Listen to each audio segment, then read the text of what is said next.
so early. You guys want to get some coffee or something? Can I get a cup of coffee? Black? Can't you see we talking? White? Even little kids in Mexico drink coffee. Well, I'm not a little kid in Mexico, okay?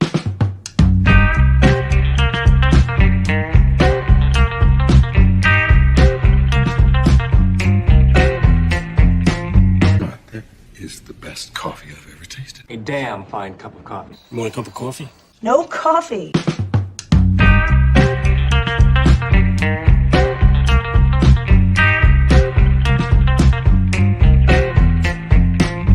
Coffee drinker, huh? Maybe we can grab some coffee? Coffee, coffee, coffee, coffee, coffee, coffee.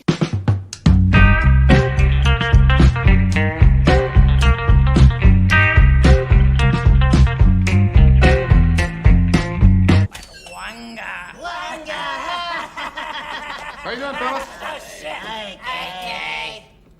That's not decaf, is it? Viennese cinnamon.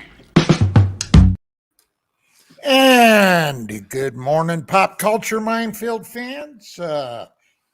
Somebody's missing here currently. Gary is dealing with some internet problems. So we're hoping that sooner or later he's going to show up. Das Wolfen is filling in for Martine. Excuse me, Martine has some things that's happening today. And today is, of course, UFO Wednesday. Now, they don't trust me with any of the controls.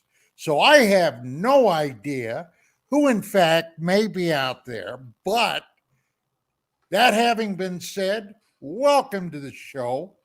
Das Wolfen, do you know what today is? Yeah, today's the winter solstice.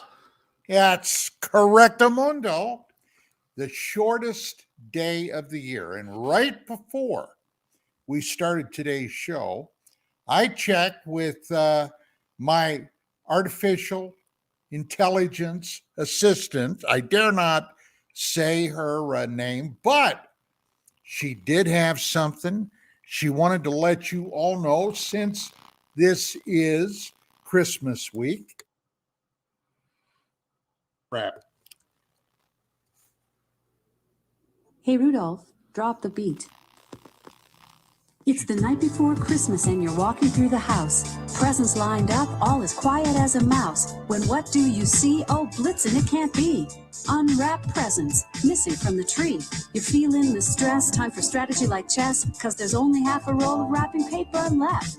Then like Cupid's arrow, you're struck by a clatter. You think, gosh, donner it, now what's the matter? You know Dasher and Dancer and Prancer and Vixen, but you never knew Santa would show up and be vixen with a hearty ho-ho-ho. He solved your presents all and whoosh like a comet, those gifts are good to go. You both cheer some milk, high five with a cookie. The big man in red's got your back like a Wookiee. So Merry Christmas all, to all a good night. It's off to sugar plums in your bed tucked tight. And there you got it from the A-Lady herself. Merry Christmas out to all of you. What do you think, Das Wolfen? You know, I can remember, believe it or not, I was just a wee tyke, but back in the day, in the 50s, okay, Christmas, of course, has always been a huge thing. My parents had me brainwashed that I had to watch my P's and Q's because Santa always had an eye on you.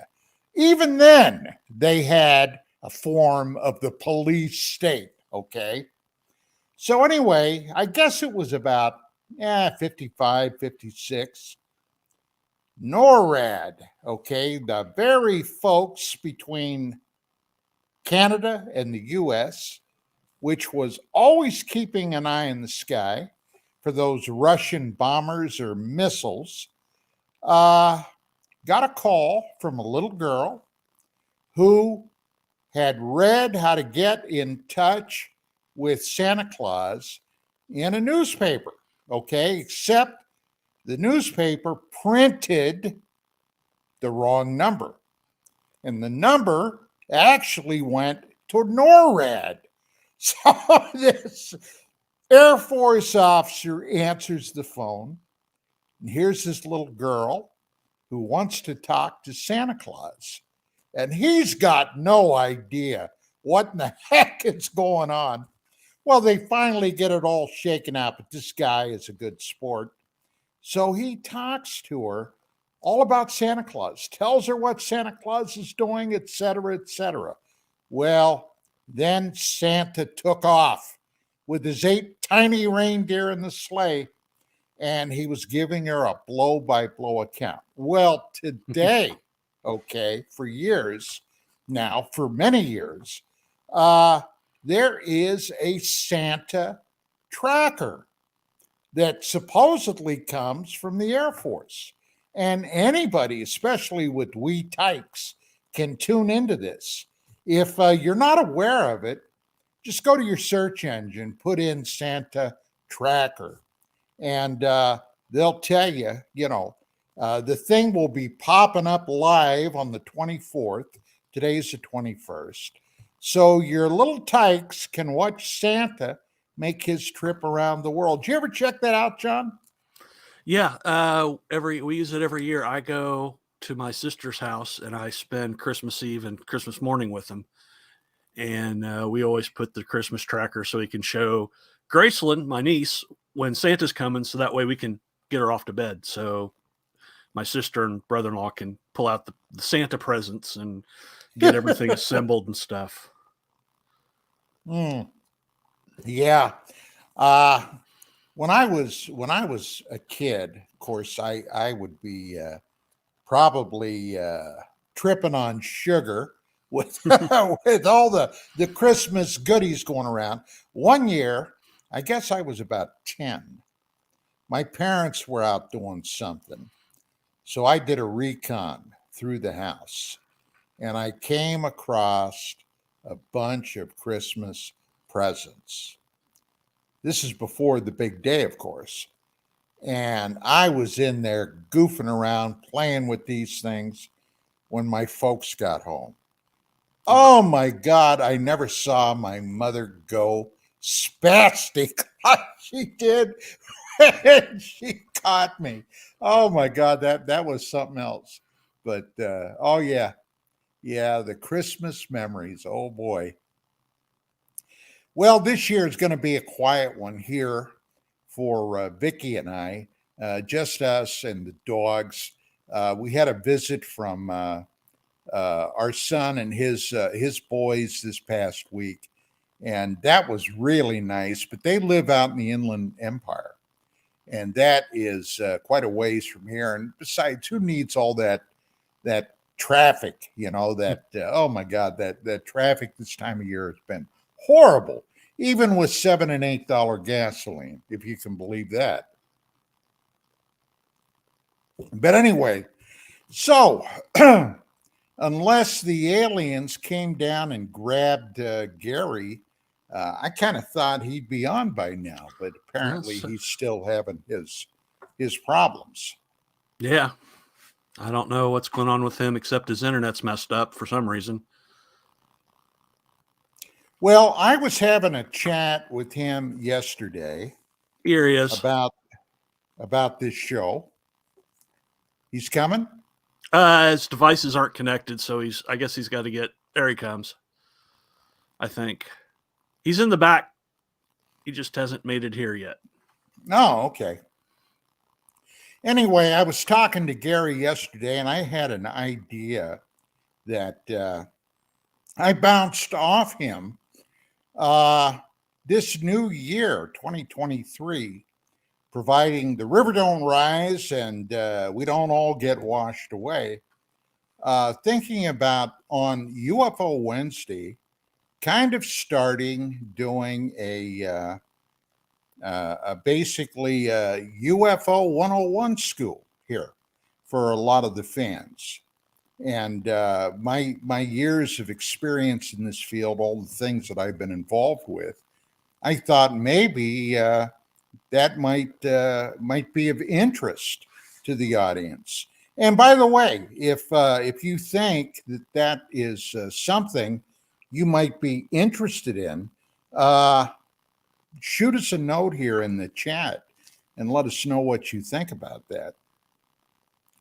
I kind of thought that would be kind of cool. And there he is, maybe. He may have to hook up with his phone today. Yeah, he's having some problems, Mr. Don. He'll be Yeah. on in just a second. He should be there in just a minute. Oh, Good morning, okay. gentlemen. Good morning, gentlemen. Good morning, Scott. How the heck are you doing, bud? Man, today I'm doing great. I'm listening to new music. I'm watching a bunch of stuff. Yeah, just having a great day. How about you, gentlemen? Oh, hey, we're just banging away, bud. Oh yeah. You missed Winging the it, Christmas as it wrap were. this morning. Oh, I'm yeah. sorry. Say that again. You missed the Christmas wrap this morning The Christmas wrap by who? by Alexa. Oh, Oh, yeah. nice. Oh, yeah. Oh, yeah. I discovered that a few days ago. Now, she only has one, so I've heard it now a half dozen times, but it is kind of cute. Family friendly, of course. Very family friendly. Of course, of course. But I have heard some raps that weren't so. When I was back out of Boston, actually, I started in 2010 doing Dark Matters Radio, my show, out of Boston, Massachusetts. Right. Okay. And we did it for about a year or two. I've always been like huge into rock music going back to the 60s. I mean, my band, and this was a mountain I'd live and die on, was the Doors. Okay. Always a good group. Oh my God. They were something else. So I'm talking to my producer one day and I said, I kind of dig doing, along with DMR, and I was doing it five nights a week. I said, I kind of dig doing a rock and roll show maybe once a week. So we kind of kicked it around, and finally, Jay, his name was Jay, got back to me and he said, "Hey, Don," he said, that sounds like it would be a lot of fun. So I started doing a show once a week called Don Ecker's Vicious Vinyl. Sex, drugs, rock and roll. Vicious Vinyl. Very cool. Very cool. Oh yeah. And so for a couple of years, I did that show. I would zero in on a group or on an era. Like, for example, I don't know how old you are, Scott, but back just old enough to know better, I guess, most days. Okay. Well, back in the 60s, there was a spy craze. Okay. Absolutely. James Bond kicked it off. Then The Man from U.N.C.L.E. came along. Correct. Dean Martin started doing his Matt Helm series for several movies, which was just really light fare. There was a TV show, I think it was called Secret Agent Man. Secret Agent Man. Agent Man. That's right. Well, Secret. I did a show on all the spy stuff with the music. Okay. And of course, one of the biggest songs of the era for spies was Goldfinger, done by Shirley. Goldfinger, yep. Shirley Bassey. And a lot of other stuff. In Sweden, they called it Goldhinger. Oh, thank you, Gary. Thank you. Nice to see, by the way. You showed up. That was kind of cool. I'm on my phone, so I couldn't get the laptop to work. Oh, really? Yeah. Doesn't look too bad. I mean, it's bright, but it's good. Is that a virus? Is there a fungus? No, but it's a long story. I'll tell you after the show. It's a backup computer. It's a backup computer. Okay. So you were saying the big song was Goldfinger. Go ahead, sir. Oh yeah, Goldfinger, and I would blast these tunes out, and I'll tell you what, that was a hell of a lot of fun. I hit on like the Animals. Okay, I did a couple of shows on the Doors, the Beatles, the Stones, everybody that was huge at that time. And then some more obscure groups. And I've got all that stuff in archives. I'd love to be able to play it, but did you record it? Did you tape it, record it? Do you have it on reel to reel, anything like that? No, it's all digital. It's all on digital. You have it digital? Oh, yeah. Oh, yeah. Be interesting to hear some of that sometime. Yeah. And you just gave me a new image of you, Mr. Don, with lots of respect. Mr. Don, now the Rocker Don. Oh, hey, Vicious Vinyl. It was at the time, it was a pretty big show. That's cool. That's cool, sir. That's cool. I did one on Vietnam. Okay, Vietnam. Really? The songs from Vietnam. Oh, yeah. That was a very poignant show. So anyway, now that Gary is here, he finally showed up, which we're all very. You missed the Christmas wrap, Gary. Oh, okay. I'll tell you what, just for you, buddy, since you're here, okay. I'm going to run it again. Here we go. Hey, Rudolph, drop the beat. It's the night before Christmas and you're walking through the house. Presents lined up, all as quiet as a mouse. When what do you see? Oh, blitzing, it can't be. Unwrapped presents, missing from the tree. You're feeling the stress, time for strategy like chess, cause there's only half a roll of wrapping paper left. Then like Cupid's arrow, you're struck by a clatter. You think, gosh, donner it, now what's the matter? You know Dasher and Dancer and Prancer and Vixen, but you never knew Santa would show up and be fixin' with a hearty ho ho ho. He solves your presents all and whoosh like a comet, those gifts are good to go. You both cheer some milk, high five with a cookie. The big man in red's got your back like a Wookie. So Merry Christmas all, to all a good night. It's off to sugar plums in your bed tucked tight. I like that. I like that. That was cool? good. Ain't that cool? Oh, yes. So today, the winter solstice, December 21, shortest day of the year. Oh, my God. And everything after this is a plus. Well, before we get too far into it, before he has an aneurysm, Krampus Jeebus has broken the back door multiple times this morning. Has he? Well, it doesn't work with me, Sprung. Go for it, John.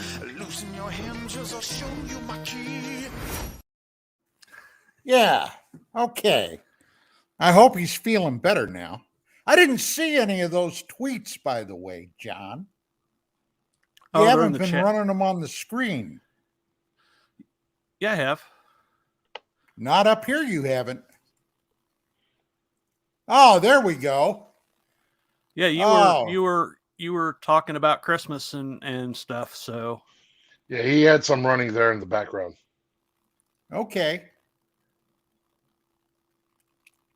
Somebody said you look like Dieter, Gary. Do you like to touch my monkey? You got your ears on, buddy? Can you hear us? Yeah, that's what I was waiting. Yeah.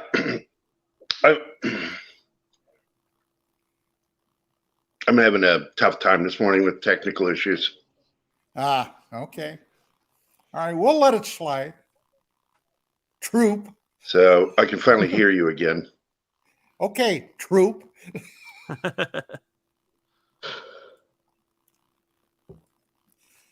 So now the first movie you're wanting to talk about was, of course, Santa Claus Conquers the Martians. Oh, yeah. Oh, yeah. Probably, with the possible exception of Plan 9 from Outer Space, one of the worst movies ever put to celluloid. Can I get an amen from anybody? I don't know. I kind of dig it. Then again, I like bad movies, so. Okay. Hey, our second movie's a pretty bad movie too. Yeah, that's Pardon Black my Friday. banging my cup. What's your second movie, Gary? It's that movie I sent you. I guess you didn't watch it. It was Black Friday with Bruce Campbell. Oh, no, I haven't. You sent it to me? Where? Yeah. Okay. All right. I didn't see it. When we're messaging. Mr. Don, you're not missing much, buddy. You're not missing much. There's the poster for Santa Claus versus Conquers the Martians. Yes. Yes. I saw that when I was I guess a teenager. Let's see, that came out in what, 64? I believe it was 64 when that came out. 63, 64? 64, yeah. Yeah. Yeah, right before Robinson Crusoe on Mars, I think. Which actually wasn't a bad movie, but wasn't a Christmas movie. All I remember really was Santa Claus Conquers the Martians is that horrible green paint they had the Martians painted up as. Yeah. Yeah, actually, one of the little Martian girl is Pia Zadora. Who back in those days, nobody could go wrong with. Yeah.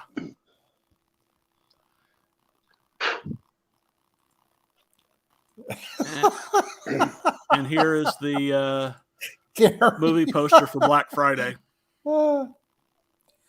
I just got turned on to a brand new movie that my movie connection guy has waiting for me called Violent Friday. Have you heard about that? Yes. Violent Night? Yes, Violent Night. The new one, Violent Night. Is it Violent Night? Violent I have it Friday? in HD. Yeah. Violent Christmas? Okay. Yep. Yeah. I'm It's a play on that. Silent Night, Violent Night. But it's not family friendly. From what I've been told, it is not something you want to have the kiddies watch. But to get back to Santa Claus versus the Martians, you got to wonder, who in the hell greenlights this crap?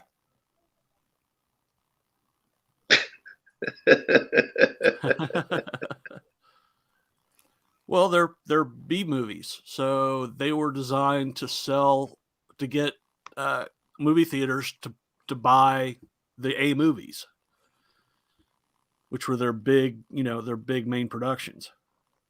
Yeah, Anima Confusa says Don didn't do his homework. And you'd be right. You'd be right. Don didn't do his homework.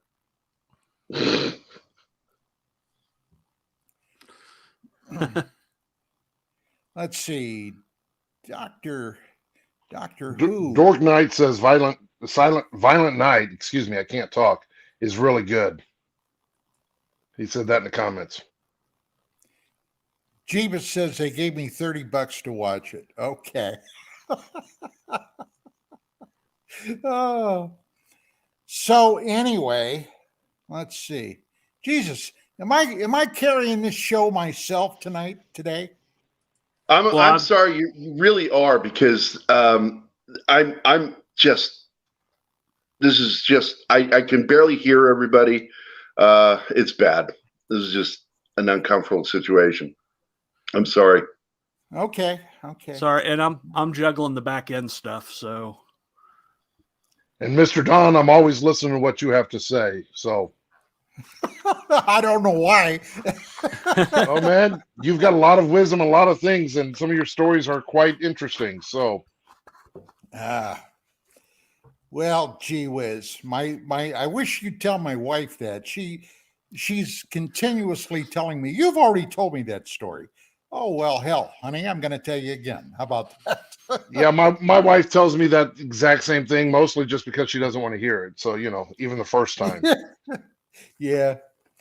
So anyway, out here I was telling John before the show, he was mentioning this tremendous storm that is hitting the north and northeast that's blowing through right now.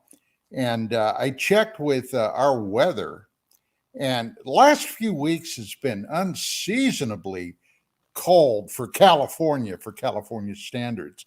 But I checked the forecast for Christmas on Sunday, and you know what our temp is supposed to be? We're supposed to have a high 77 degrees. 77 degrees. That's not too bad. In the next 24 to 48 hours here in Southwest Missouri, it'll be 7 degrees with a 30 to 40 mile an hour wind, making it negative 30, 35. Well, that'll work. That'll work for Christmas. And then a chance of snow, and we'll get some snow they're saying anywhere from 2 to 6 inches of snow. So we'll see. Well, you know, it's funny. I've been out here now for well over 3 decades. And originally I am from the East Coast. So, you know, I had, oh my God, I had my fill of snow in the past at Christmas time. But I used to say I miss it for 1 week every year between Christmas and New Year's. But you know what? The last couple of years, I got to tell you, I haven't missed it. I have not missed it at all. Well, we don't normally get a lot of snow. I mean, we'll get some snow throughout the year, but we normally get it later in the year, or early in the year, I guess you should say, January, February, and we'll get some snow. Nothing with the strong winds that they're talking now. And normally when we get some, except for the ice storm in 2007, we normally get a minimal amount of snow. I mean, you know, one time we had 12 inches over 2 days. Well, I got a buddy that we've been friends literally since high school. And I check with him periodically because, you know, he's been the bellwether for me on what the weather is back east. And he was telling me, especially since fuel prices have shot up so sky high the last couple of years, that he's got to have oil delivered, which is what his furnace uses to heat the house. And oh my God, with this unseasonably really bad weather, his fuel prices have gone right through the freaking roof. But hey, it's all part of the season, I guess. Yeah, well, they got that. Well, it is. It's part of it. They got that huge polar storm that's they've got, like, I guess the jet stream come down and has pulled all that cold air with it. Yeah. And that's going to be plunging the Midwest and stuff into really frigid temperatures come Thursday, Friday. And we just had a nasty earthquake up north here in California. 6.4. Yeah. Yeah. Now, I've been through, since I've been out here, I've been through a number of those. As a matter of fact, one day, I guess it was about 3 or 4 years ago, Vicki and I were outside, and she was trimming some bushes, and we were just kind of dinking around. And I was on the patio, and all of a sudden, I could feel the patio swaying. And I jumped up and I yelled at her, "Vicki, earthquake!" And she turned around and, "What? Earthquake?" And she didn't feel it at first. Then she did. But it was only a small one, probably under a 5. Now, if you've never been through an earthquake, that is a scary thing. But that's funny. You say a small one is a 5. That's funny.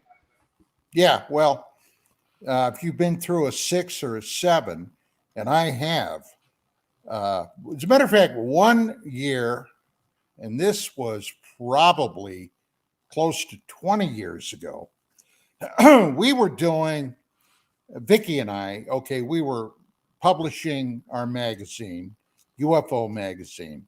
We were doing some business over in Vegas, And we would drive over there. It took us about 3.5, 4 hours to cute dork night. Very, very fucking cute. That's dork night for So you. we had driven over there, and the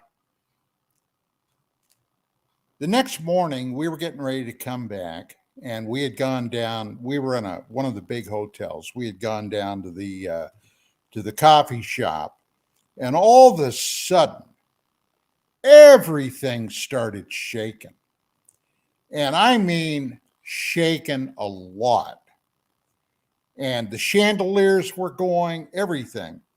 And at first, the first thing that hit my mind is that somebody was doing an unannounced nuclear test, okay, out at the test site.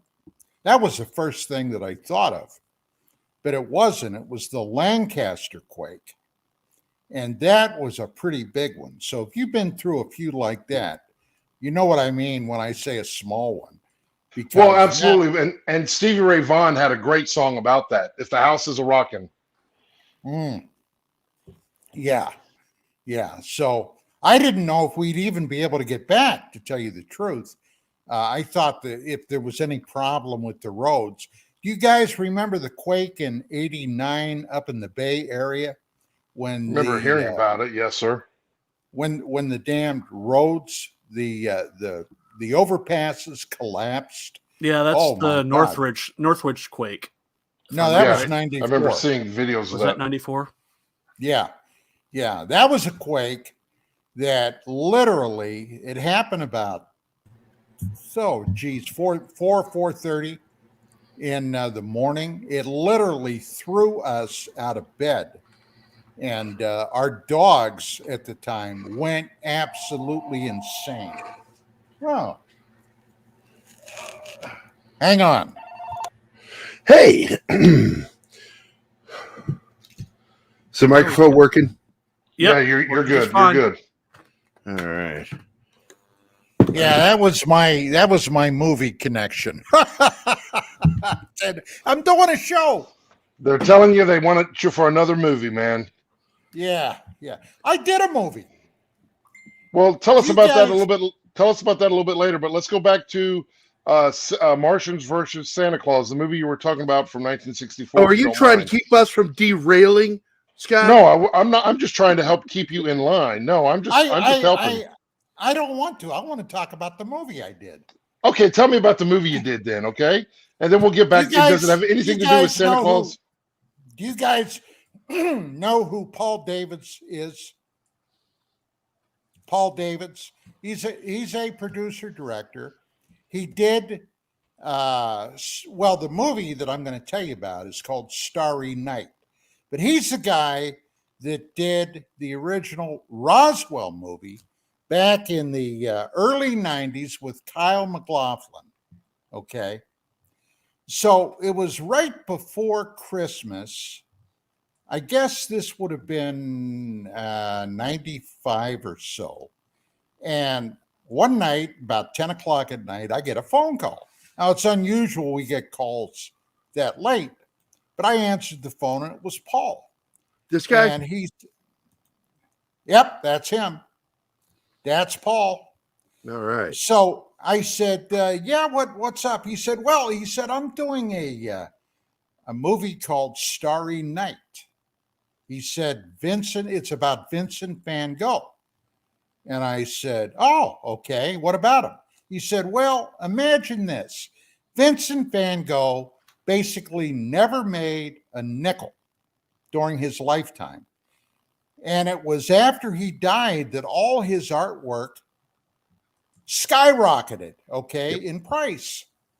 He said, I want to do this movie where through some mysterious process, Vincent van Gogh pops into today at the New Year's parade in Pasadena. And he gets hit by a float. And I said, oh, okay. Well, what do you want me to do? He said, how would you like to play a reporter out there when this happens. You'd be out on the street doing a news report when this guy pops out of nowhere and gets hit by a float.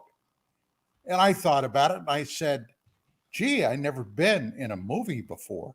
Done a hell of a lot of TV, but I've never acted in a movie. Sure, I'll do it. And by the way, it was for gratis, kind of like this. Okay. Paul had a budget of about $7 to do this. By the way, no permits, okay, to do the filming. So sounds kind of sketchy. Sounds kind of sketchy. Well, it was. So it was December 31st. Okay. We had to be over at his place around midnight. We met him over at his house.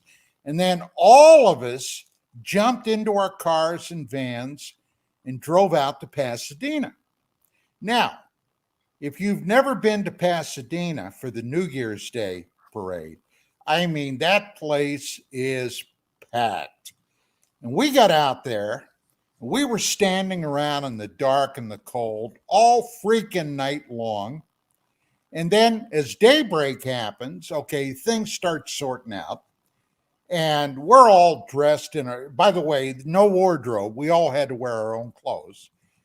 So I'm there in a suit, tie, the whole schmear. No dialogue. I had to make up my own dialogue. All right. This is how sketchy it was. So we get out there and the parade starts and they get the guy that's playing Vincent Van Gogh kind of sneaks through the crowd. He gets out there where this float's coming by, and then he acts like he gets hit by the float, falls to the ground, and I'm there making up dialogue as I'm reporting this, okay? So while I'm doing all this shit, the cops, and there's a million cops, wandering around, and this one guy starts looking at me because I've got the microphone, all right, but it's not hooked up to anything. Okay, cord is dragging on the street. And I'm acting like I'm doing all this reporting, and the cop is looking at me, giving me a jaundiced eye. So we finally get all that done, and they act like the guy that got hit by the float. They put him in an ambulance, and okay. So okay, hold on, time out. A real ambulance, or was this, because this sounds kind of really sketchy, because if the police are looking at you. Oh, it was sketchy. It was very sketchy. So I don't remember because that place was so jam-packed. Well, anyway, to get back to the story. So that was it. And I don't talk to Paul for like 2 or 3 years. Never heard another freaking word about it, and didn't know if Starry Night ever actually got made or not. I think, let's see, one of the actresses in that. I can tell you he did not pay Sally you. Kellerman. He didn't list me either. He didn't list me either. You're going to hear why. All right. So it comes about 2 or 3 years later. I'm at a MUFON presentation here in LA, and there's Paul Davids with a couple of big boxes of his movies that he's trying to sell. And I see him and I walk up to him and he said, "Oh, Don, how you doing?" And I said, "Yeah, I'm doing good, Paul." I said, "Hey, by the way, whatever happened with your movie Starry Night?" I said, "I never heard another word from you about it. Did my scene make it into the movie or what?" And he got real quiet. And he said, no. He said when it was some distributor, studio, whatever, ended up picking this thing up. He said, no, he said that got left on the cutting room floor. So not only did I not get paid for it, and not only did I not appear in it, but I lost an entire night's sleep over that, and it was all for naught. But he did give me a copy of the movie. So I got the DVD of that. That's my movie. That's entertaining, but I bet not as entertaining as Santa Claus versus the Martians, though. That was entertaining, Mr. Don. Hey Scott, who gives a shit about Santa Claus conquers the Martians? I don't know. I'm just saying. I don't know, man. I'm just trying to help you out. You know, there's some really good. Yeah, well, that's another story from the Naked City, Scott. There are over 8 million stories in the Naked City. That was one. Yeah, and some of them I don't know if we want to hear or I don't know. Yeah, thank you though. That's I want to find out more off camera sometime. Yeah. Did you get your internet working, Gary? I did. Yes. Oh, good. Okay. All right. Yeah, when he's being quiet, he's actually doing shit. So thank you, Scott. He's doing stuff. He's being quiet. Yeah, exactly. I'm being quiet. I'm doing stuff in the background. You're welcome. I was going to ask Mr. Don about songs with aliens, but I decided let's stay on track today and get back to Santa Claus versus the Martians. Oh, there's only so much you can say about that, Scott. Only so much. That's true. I saw it one time, and that's one of those times I almost wish I never did. Yeah, Starry Night. Oh, my God. Oh, I did get to put that hat on my head, though. The hat that Vincent Van Gogh is wearing. Sally Kellerman was in that, wasn't she, Gary? Kirkland. Sally Kirkland. My wife knows Sally Kirkland. Starry Night. Sally was in that. Oh, yeah, with Paul Davis, sure. There we go. Look at that 2-color poster. That is so cheap.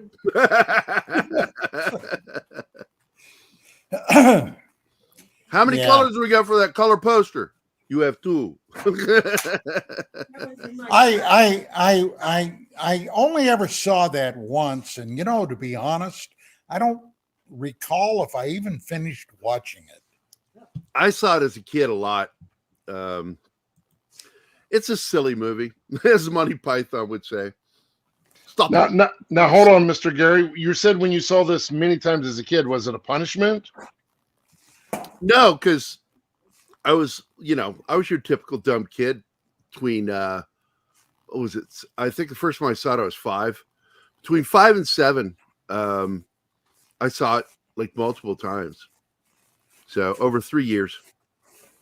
Right on. And what was the second movie that you wanted to talk about today? Because it doesn't seem like a lot of us know or want to keep talking about this movie. Well, the other one is called Black Friday. It's a dumb movie. It really is. It really is. It really is. Criticize it. I say, you find a fucking Christmas movie that has aliens in it. Fucking bitch about my fucking movie. I found one. In fact, I remembered it off the top of my head. I love you, Anima, but fuck you on that. He wasted a date night on watching that movie. I didn't know that there was any such thing as wasting a date night with me, honey. Oh. It's to love Gary. All the special effects in that movie were tremendous. Oh, and the costuming. Yeah, look at that shit. That's the Christmas wizard. Oh, man. Somebody just spooged all over that alien. And then I will also tell you the audio was not very good either. Oh, no. It's such a cheap copy. The version that is on, what do you call it? Amazon Prime is like an SD copy of a copy from watching. Like, it's bleached out and all reddish. Oh, it just looks terrible. Nobody took the time to clean it. And it's according to many, a classic to watch. And nobody's taking the time to clean that fucking movie up. It's sad. But let's see. Black Friday. I got word that he had done 2 Christmas movies last year. One he did for Hallmark, and one he did for this guy. And of course, none other than Michael Jai White is in it. And they had Devon Sawa in it, who's from the Child Play movies. And he was a kid actor. I like him. He's a good actor.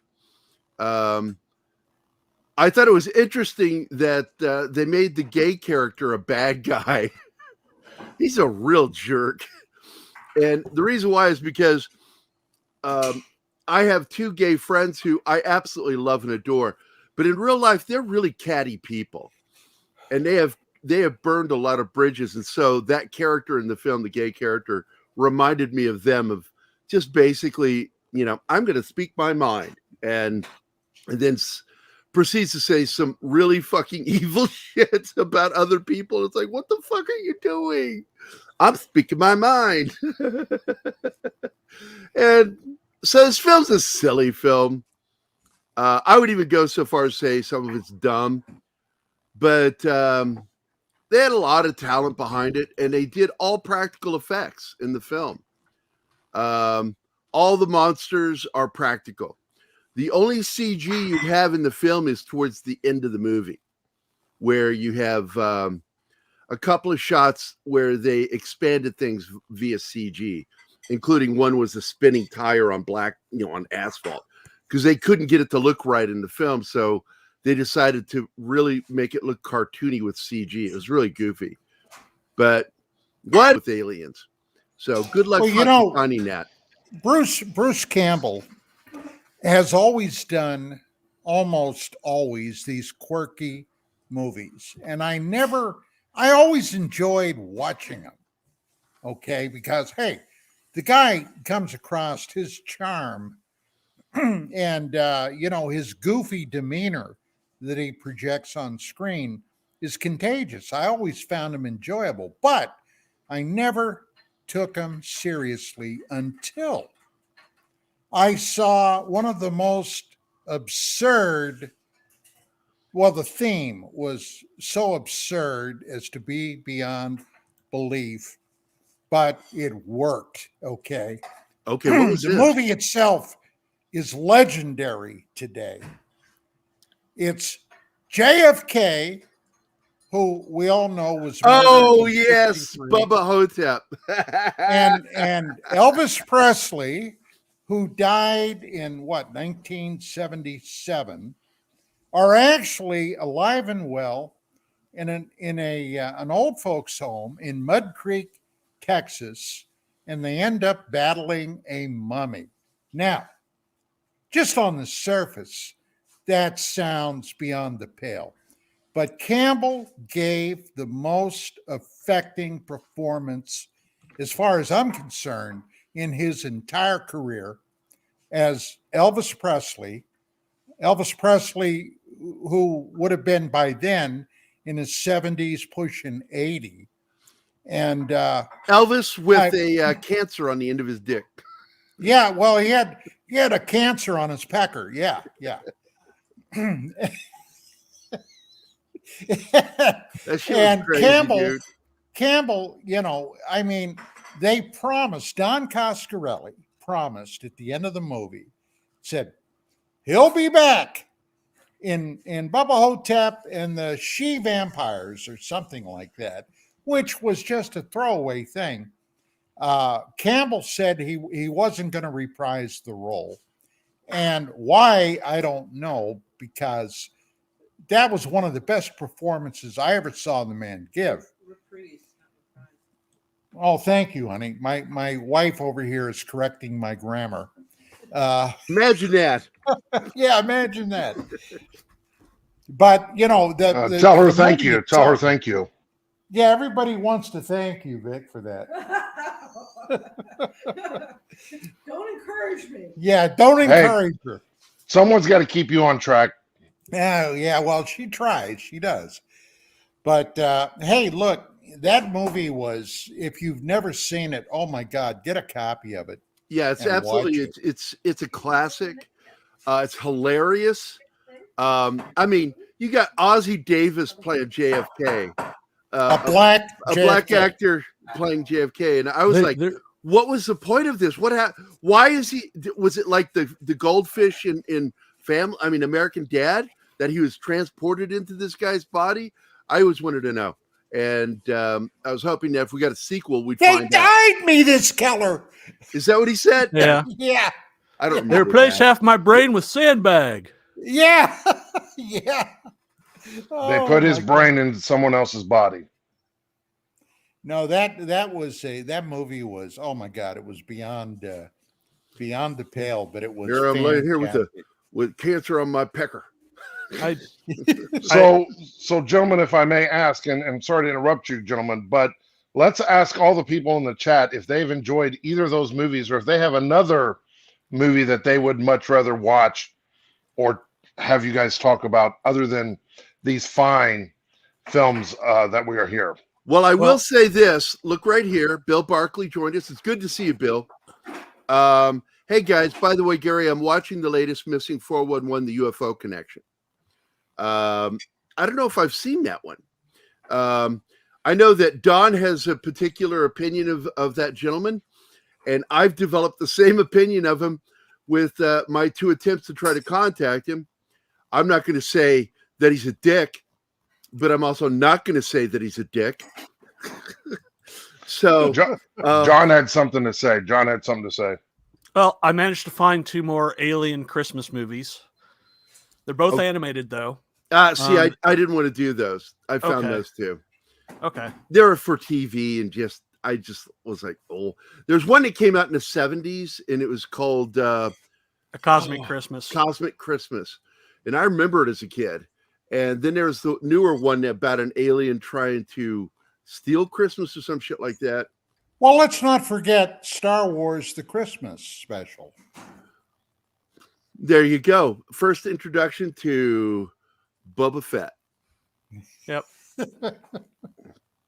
Oh, my hello. God, I love that. Hello, friend. Yes, but when you were a kid watching that was cool because Star Wars was popular. You got to admit But it that. was still weird. Every time we cut away back to Mark Hamill as Luke Skywalker, even as a kid, I was like, why has he got mascara on? Because his eyes were really dark. Yeah, it looks like he got punched in the face a few times. Yeah, it's really weird looking. And I don't know. I think this is before the accident that he had. Because, he wrecked a car and it fucked his face up. And in Empire Strikes Back, because of the physical change to his face, they added the scenes of the Wampa knocking the shit out of his face and scarring him up. And then he had to go into the back to fluid. So it was to explain away the slight difference with his cheek and nose. Really. And we had someone say the Guardians' new Christmas special. You know what? That really is an alien. It's not about invasion, but yeah, that is sci-fi. And I love the shit out of that fucking movie. That was hilarious. That was good. Merry Christmas, fuckers. Who's that? I can't see him. Seriously? Who is it? Hold on. He can't see you. Say something again. Why can't you see anything? Merry Christmas. I'm fucking with you. Merry Christmas, dickhead. So I recorded my Christmas episode for Dork Side of the Ring last night with the guys. I saw that. I was working, and I saw you were in there working. Yeah, that's why I have all the festive decor. So I thought about jumping in there and ruining it. You could have. I mean, it's pre-recorded. Actually, I need somebody to tutor. I was trying to edit it. I can't even figure out how to clip how to delete. So you're not going to do it live? No, we can't because it's Christmas Day. That's a pussy act. Dude, talk to that guy over there, John, not me. I've told you so many times, you are what you eat, John. Hey, so anyways, back to the Christmas movies. I know I need to lay off the supermodels. Yeah. So what Christmas movie are you guys talking about now? You moved on from Martians. Well, we were just talking about the Christmas special, and I pointed out, and Comic Relief Crusader, a very good friend of ours. It was somewhere between 1979 and 80 when he had the accident, and they did massive. He almost died. A lot of people don't know how bad that wreck was. It almost killed him. He survived it, and they had to do massive reconstructive surgery on his face. Oh, Luke Skywalker or Mark Hamill? Mark Hamill, yeah. So the last time you get to see Mark Hamill looking like old Mark Hamill was in the Christmas special and in Corvette Summer, which was an awesome fucking movie. Annie Potts is so sexy in that fucking movie. Ghostbusters, what do you want? And they were talking about other holiday. The Guardians Christmas of the movies. Galaxy holiday film is really good. I love the kidnapping of Kevin Bacon. Oh, dude, it's great. I love how Mantis, I think that's her name, isn't it? She yes. gives him the thoughts that he's happy to be kidnapped. Yeah.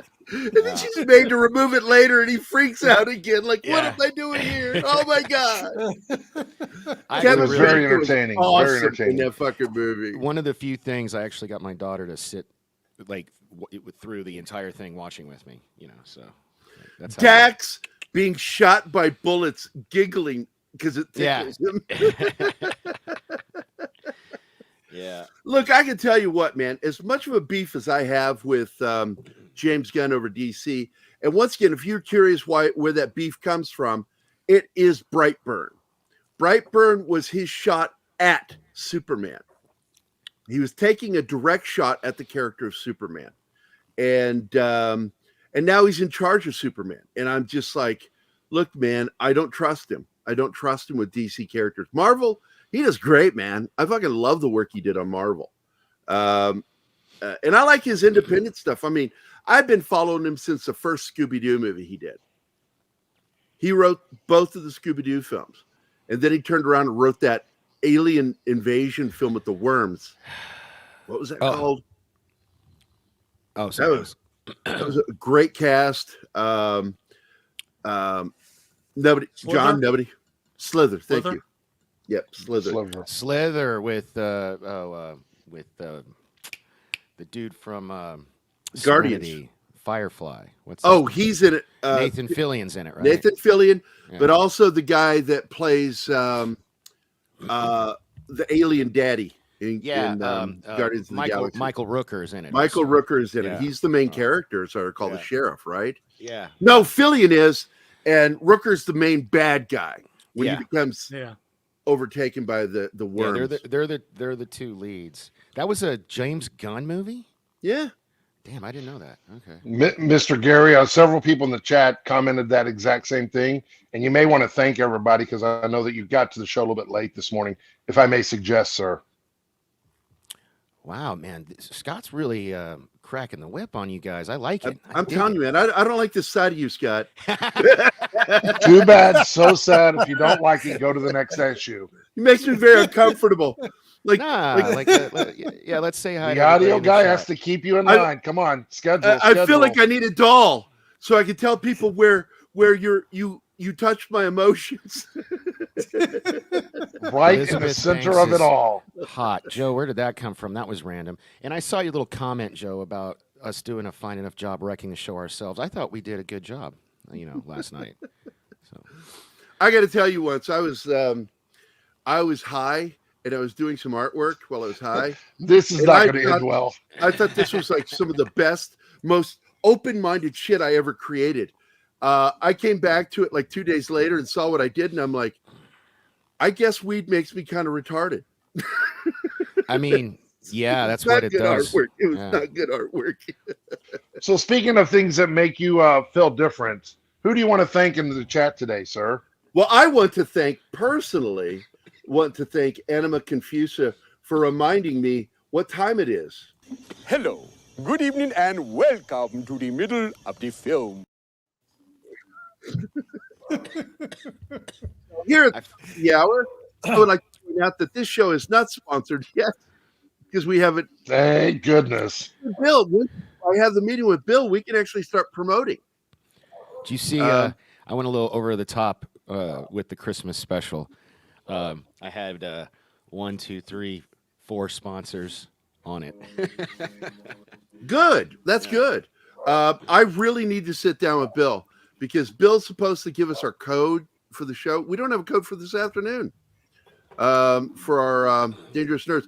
By the way, Don, did you? I got Don in contact with my buddy Kurt Yeager from Sons of Anarchy, and he is a traumatic amputee of his, I think it was his right leg, and I tell you what, I saw him one night with one of his prosthetic legs when we went drinking. That thing will put a hole through a fucking wall all the way through. He swung a roundhouse kick and just took out a chunk of wall at the studio. And then, of course, when I saw he did that, I'm like, we got to leave this room now before they find out it was us that did that. Yeah, well, my 1911 will trump that, pal. Yeah. But did you guys schedule a meeting today? Because I know he's wanting to talk to you this afternoon. Yeah, I told him, I just saw his note this morning. I told him that, I'd be happy to do that chat, but, I haven't actually had contact with him yet. Really good guy, good friend of mine. He's also my business partner with Vindicated Inc. He has the first right of refusal if we do a live action film of Vindicated. So I'm going to share screen real quick to show you who we're talking about. Kurt Yeager. Boom. Here he is. That's Kurt. Gary, is your foot okay? And nope, it is his left leg. That is, because I can tell that's a prosthetic. No, I was just asking you if your foot was okay from dropping that name, but anyway. Oh, yeah, I'm not going to react to that.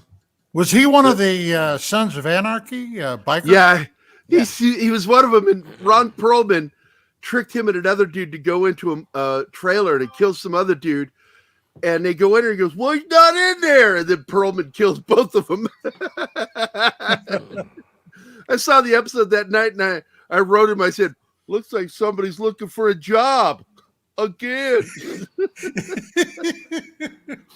My other favorite was Greg the Peg. Yeah, Greg the Peg. That's who he played. That's right, man. Good one. He was in another series. Hold on, let me find it. He was in SEAL Team. Whoa, he was in Quantum Leap. I've been watching that. I didn't see it. He's one of the paramedics, I think, in it. He usually gets like in NCIS, two different versions of NCIS. He plays former paratroopers who lost their leg in combat. He's in Lethal Weapon. He's been in a lot of stuff, dude. The one I'm trying to find is the one he did for Skinamax, which was really very good. And, asking for Skinamax, like the softcore porn on Cinemax. Yeah. And the character he plays at Quarry, here it is. He played the hitman Suggs.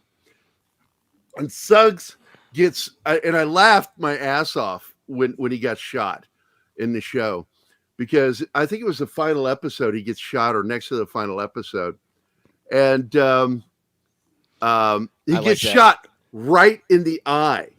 Okay. The guy just, catches him off guard and blows his brains out, shoots him in the eye, or so it seems. And the character has a prosthetic leg in the show. So he, shows off his prosthetic leg. Then he gets shot in the eye, and then word comes down that the producers of the show are interested in bringing him back for a season 2, that he survived the gunshot. I said, so you're going to have a patch and a fucking peg leg? Really? You're going to go for that? A patch and a peg leg. I feel like he might be typecast. I don't know. Just saying. Yeah. Well, he plays a lot of characters who don't have the prostheses because he does his own stunts. He's a stuntman. So too. I really enjoyed the comment you put up there a second ago. It ended from King Sport Cal. He said when TV was a thing. That was funny. When TV was a thing.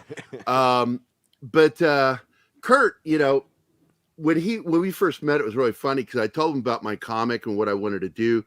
And he's like, fuck yeah, I'm in. I'm all in. And I said, now look, in my comic book, he's a double amputee, and I just want to know, how method are you? Gary, I'm gonna award you a lifetime Dick Award. They'll never be able to take that away from you. You Gary are Dick a lifetime Dick. Phrasing. So, did you guys LTA. talk? I was looking at the because I don't want to get blamed for the show being derailed because I get blamed a lot. I was looking at your description. Did you guys already But talk you've about? done it. Yeah. You've Good already Friday? done it. How did You've I do it? derailed it. Yeah, every time you talk, you interrupt somebody talking. No, you didn't. Hey, you didn't. Keep going, sir. I was just wondering. Where'd he go? Oh, you did that, John. John did that one.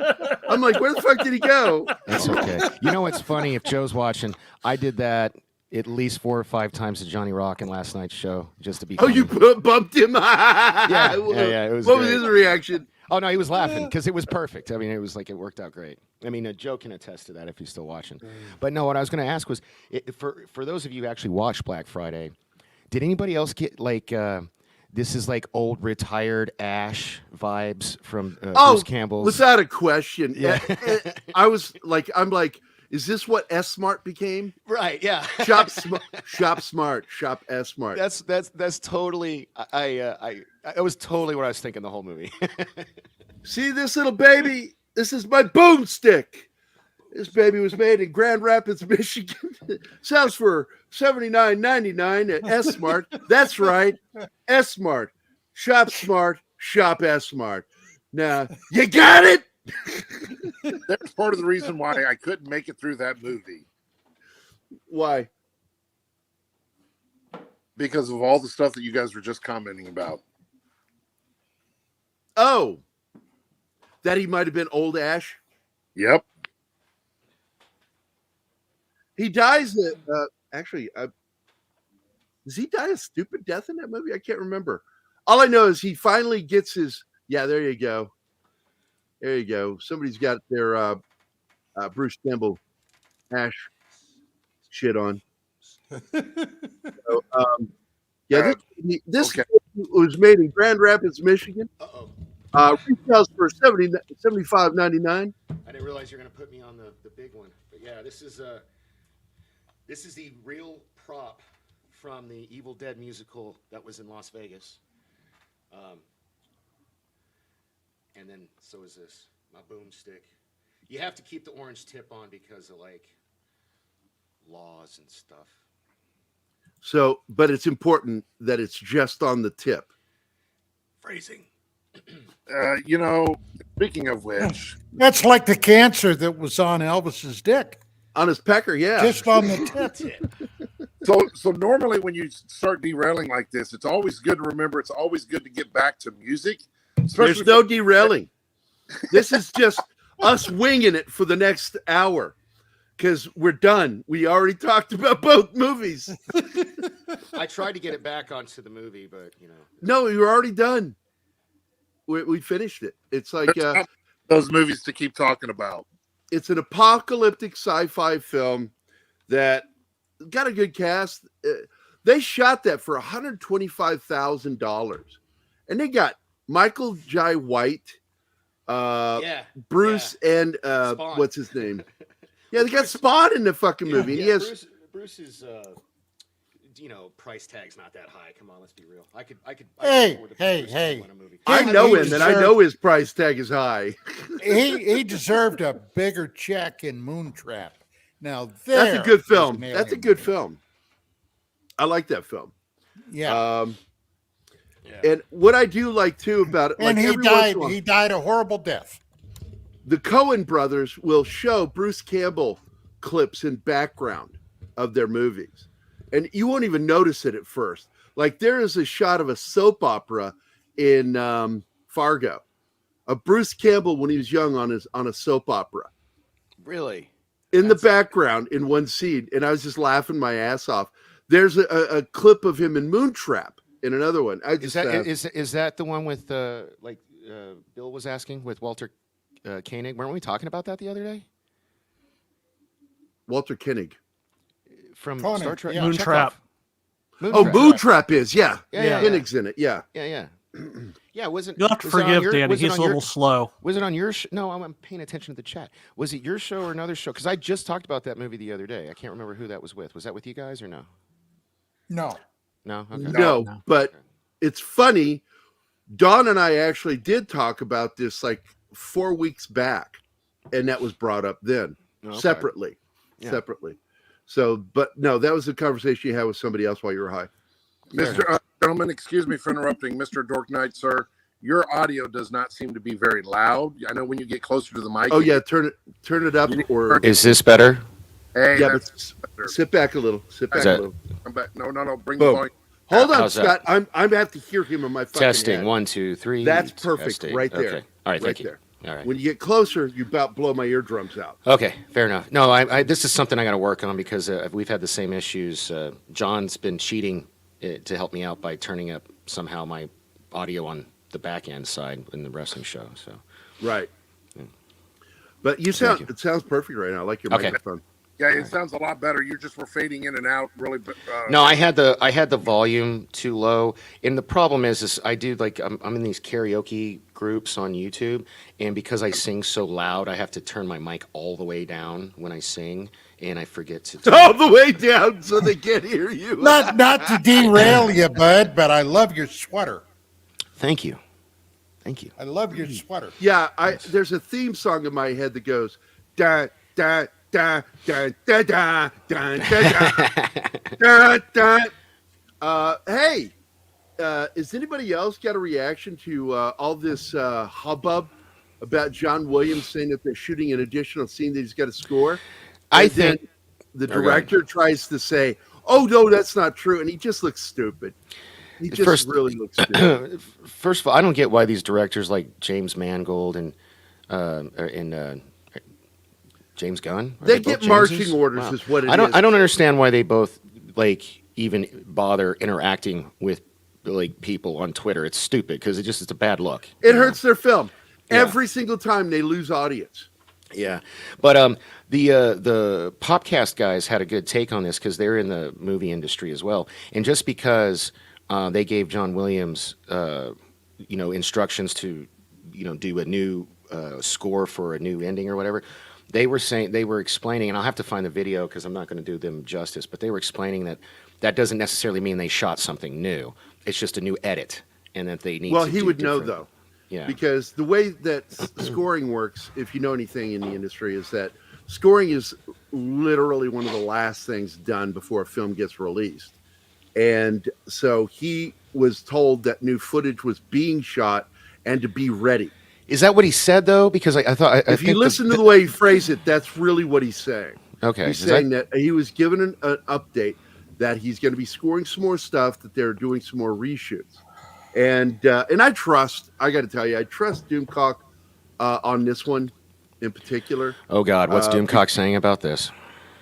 That they're what? doing reshoots because of backlash. Oh, so let me get this straight. Because Doomcock spoiled the end of the movie, the director's changing the end of the movie, and Doomcock is now That's going a to claim possibility, because that's one of the things that's up there, that it could be that reason. It could be because of the reaction by people that viewed. All I know is those idiots that argued with Doomcock probably just got him like 100,000 more subscribers at least. You know what I mean? Yeah, they keep trying to hurt him, and all they do is they make him show more. Just like when what was it? Was it She-Hulk where they like had like a blatant attack on Doomcock? Yeah, director putting the mask. And he got I remember reading an article where he had like a boost in subscribers because of it, So it's like Doomcock needs to thank them every time that happens, See this guy right here? He knows Doomcock. He's done 2 shows with Doomcock, and he's a stand-up dude, Doomcock. That's why I'll always defend him to the hill. His ex-partner is a dick face. Yeah, we won't but, won't say any names because I always promise not to slag on any names. From any other YouTubers. I won't. Who's dogging Doomcock, Pat? I was just saying he should thank. Like I'm not. Oh, nobody's doing. No, Pat. Nobody's. He's not. We love Doomcock. Dorkneck loves him too. I think Doomcock. Danny really has a fantasy of getting high with Doomcock. Fuck yeah, dude! Wouldn't that be cool? Wouldn't that be cool? Oh my God, that'd be so cool. That'd be so cool. I bet you money that Doomcock's like me and only wants to do edibles. I like to go noggin. Noggin. Boy, this took a turn for the worse. Amen to that, Joe. Yeah, I have no desire to, see geriatric Jones, Yeah, but I do have to say that there was a little movie that came out in the 80s called Lethal Weapon. That is a holiday classic. That's a Christmas movie, yeah. Yeah, the soundtrack is mostly Christmas music. It opens on Die Hard, the ultimate Christmas. Well, both of them. Both of them. It is thematically, Lethal Weapon could happen at any time. Christmas doesn't really play a major part in the plot, but it has some of the great scenes, like the big fight with the Christmas tree, crashing into the house. But the other one is it opens on Christmas Rock when what's her name kills herself, Hunsaker, but speaking of noggin, Tom Atkins' character, Michael Hunsaker, gets blown away while drinking eggnog. Right out of the carton. That'll teach you. You know what? Noggin, we will go. My kids and I, even though 5, wow, it's terrible. This is how slow we are. We just decorated my kids came over last night and we just decorated the tree, and so now I'm starting to put the presents under it and stuff. And you know what I still haven't done yet? I haven't had eggnog this season. I still haven't had eggnog, and I love me some eggnog. So. Well, apparently I'm not going to have any here in this house because Scott does not like eggnog. Oh, really? Being a very Christmas guy, he doesn't like it. It's gross to him. Dude, eggnog is so good. I can't even stand the smell of it. The ultimate. That's why I said I don't have any. The ultimate libation to add to it. For anybody that's interested, it's called Kessler. Smooth as silk. The ultimate distilled blended whiskey. Kessler. I like cinnamon. Cinnamon. Why would I waste a quality whiskey when I'm just going to pour it down the drain? What are you talking about? What? That doesn't what? You don't like eggnog? I prefer single barrel Four Roses. Delicious, but anyway. Yeah, single barrel is one of my favorites. Like Bushmills Black.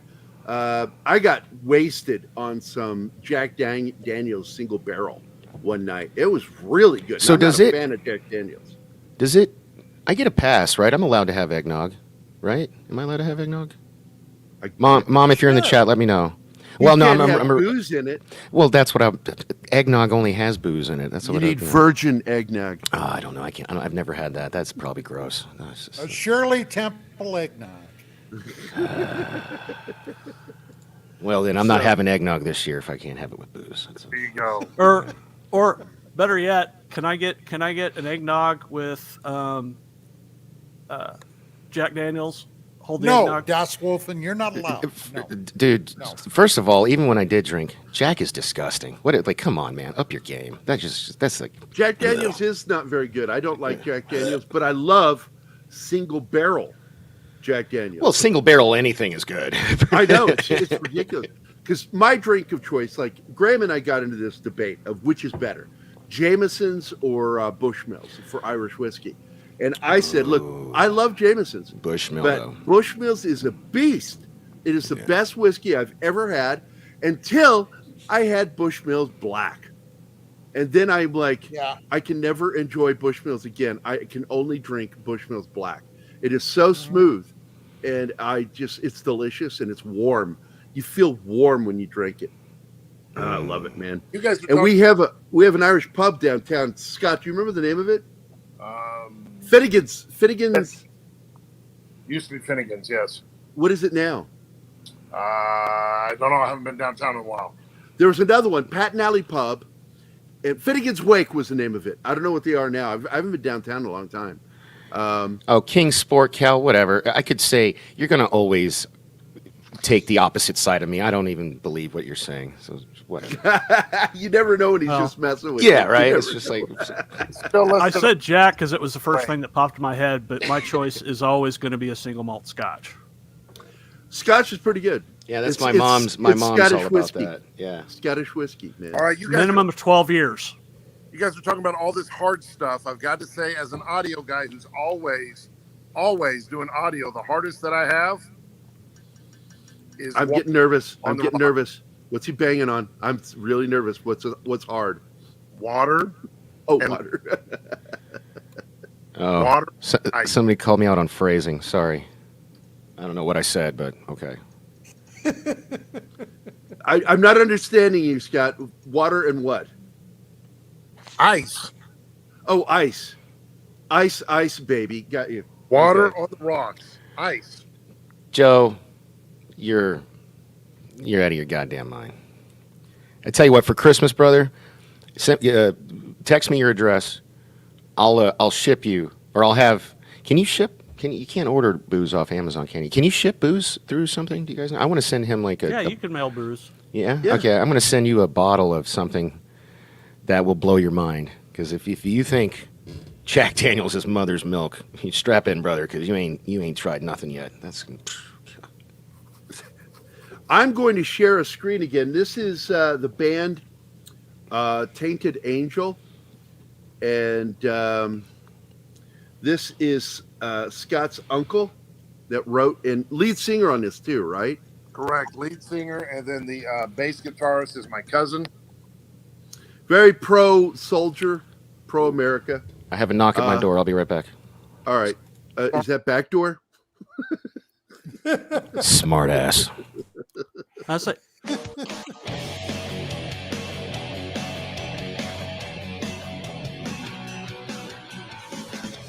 And we have exclusive rights to use it from the band. Thank you, Scott. Absolutely.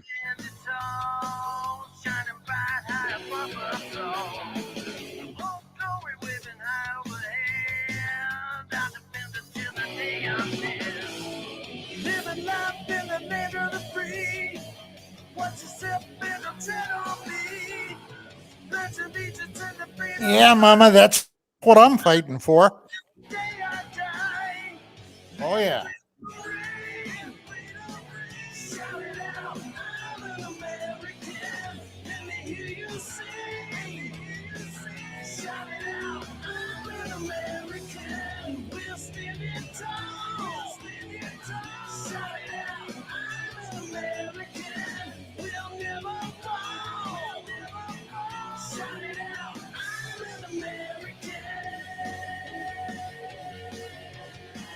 Very cool.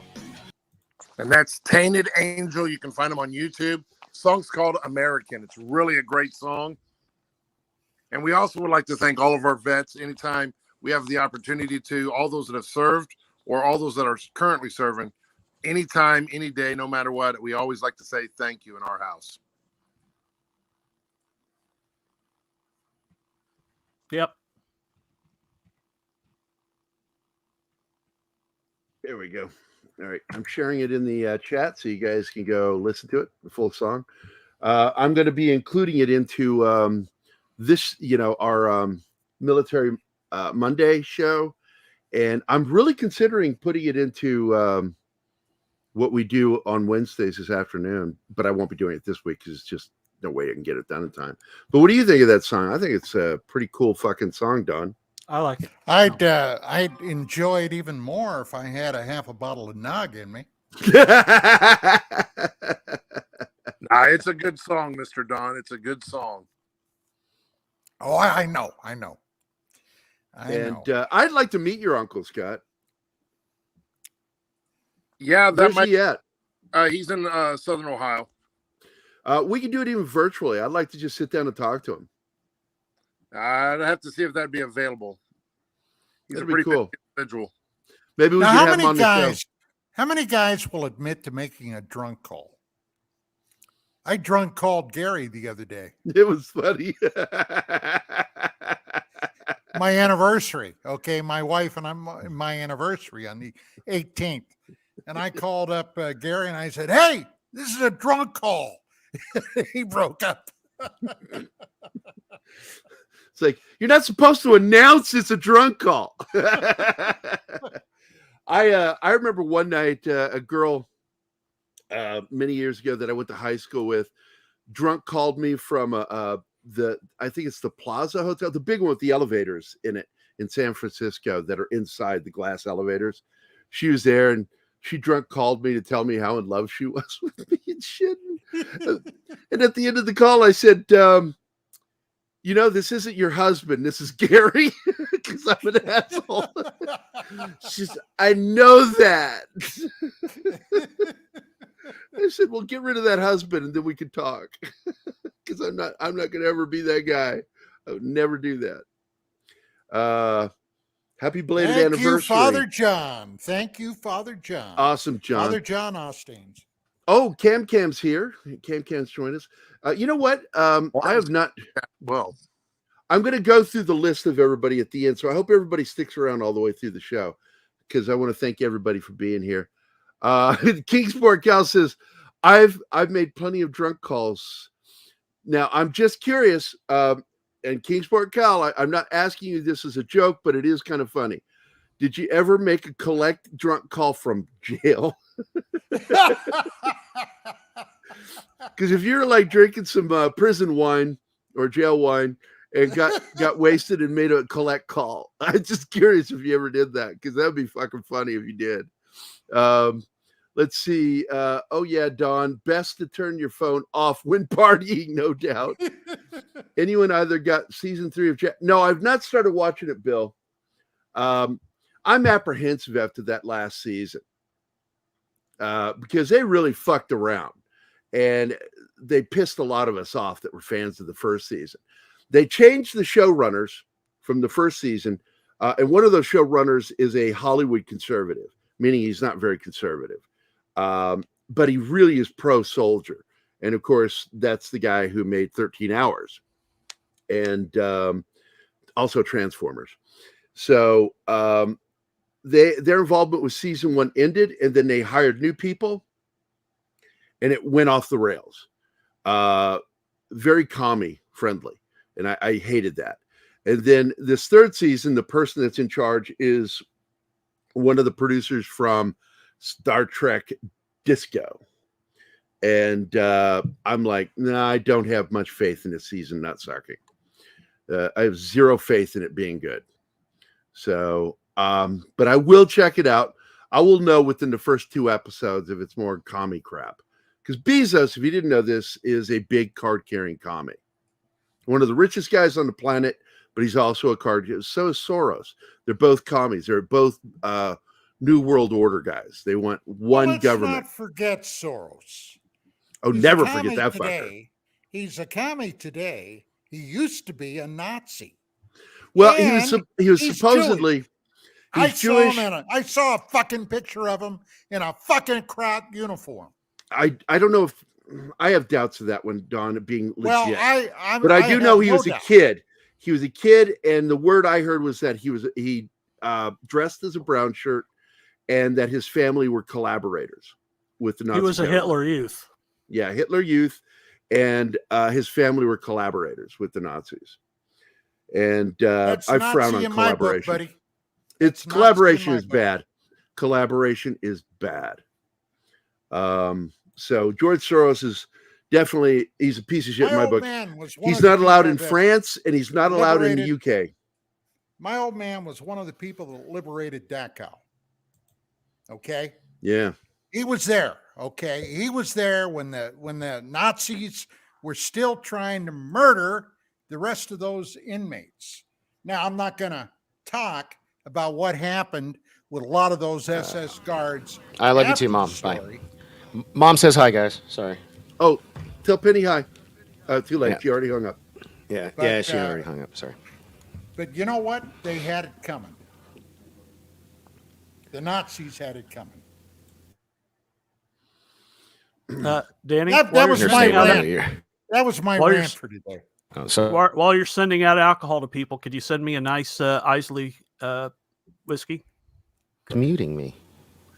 I am, because when you don't mute your microphone on the screen, but instead your microphone, when you come back, it shuts down the filter, so I can hear all the air around you. Oh, okay. So you got to go to the. I was going to instruct you, but you guys started a conversation. Sorry. Hit the mute on screen and then unmute it, and it'll stop it. Is that better? Then Nope. No. For some reason that didn't work. Okay, but anyway, Danny slipped out the back door. Doesn't that mean so- we got to play a video now? No, because once again, we were talking about something. and Don was talking about the liberation of Dachau and what was done with those concentration camps. And there was a lot of denial in the United States that concentration camps were even a real thing. In fact, people still deny it to this day, even though there is absolutely film record and proof that these camps existed, these concentration camps. But Soros, what I despise about him more than anything is that he destroyed the French economy, was kicked out of France, banned from ever coming back to France, then went to the UK, did the exact same thing, devaluating the English pound. They caught him. They kicked him out. He's no longer allowed to go to France or the UK. And where does he go? Or Hungary. Or Hungary. That's right, Hungary. And so now he's in the US, and he keeps doing shit to destroy the value of the dollar. And his goal is to push towards a single world government.